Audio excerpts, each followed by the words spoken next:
అమ్మ కడుపులో ఎవరున్నారు? తమ్ముడు మ్యామ్. నీకు ఎలా తెలుసు? ఎవరు చెప్పారు నీకు?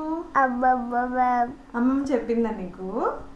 పిల్లల్ని ఇలా ఇన్ఫ్లుయెన్స్ చేయడం కరెక్టేనా?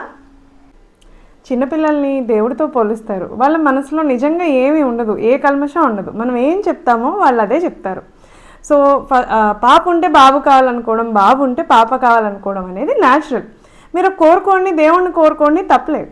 కాకపోతే ముందు డిసైడ్ అయిపోవద్దు. మీరు డిసైడ్ అయిపోవడం, తమ్ముడే పుడతాడు, చెల్లే పుడుతుందని డిసైడ్ అయిపోవడం, అది అందరి ముందు రిపీటెడ్గా చెప్తూ ఉండడం, ఆ పిల్లల ముందే తమ్ముడు ఎలా ఉన్నాడు కనుక్కో మేడంని ఇలాంటివి అడుగుతూ ఉంటారు. మెల్లిమెల్లిగా పిల్లల మైండ్ ఇన్ఫ్లుయెన్స్ అయిపోతుంది. మా దగ్గర రీసెంట్గా అయిన డెలివరీలో వాళ్ళు ఇలా చెప్పడం వలన తమ్ముడు అనుకున్నది చెల్లి పుట్టింది. ఆ పాప అసలు యాక్సెప్ట్ చేయలేదు. నా చెల్లి కాదు, నాకు తమ్ముడే పుట్టేవాడు, ఇది మా చెల్లి కానే కాదని చెప్పేసింది.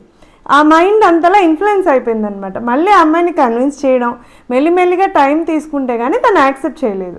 సో ఇలా మీరు అస్సలు డెలివరీకి ముందే ఎవరు పుడతారని డిసైడ్ అయిపోవడం, ఆ ప్రెగ్నెంట్ ఉమెన్ని ప్రెషర్ చేయడం, చిన్నపిల్లల్ని ఇన్ఫ్లుయెన్స్ చేయడం అస్సలు చేయొద్దు. Thank you.